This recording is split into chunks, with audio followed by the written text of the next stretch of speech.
John has a new computer. He's been looking for one for ages and has finally found one he likes. He hasn't had one before and is busy learning about how it works. He's bought a laptop with a 15-inch screen. He's also bought a mouse as well as separate speakers and a small printer. He really likes his new computer because it has a comfortable keyboard and lots of pen drive openings. The computer has a long battery life and an efficient charger, but also a cord and plug to charge it up on electricity.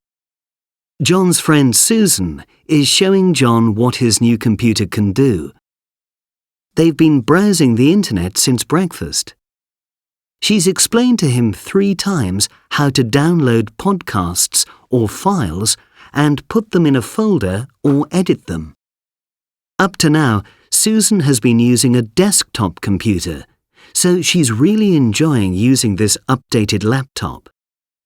She's installed some useful apps on John's desktop and is explaining the processes.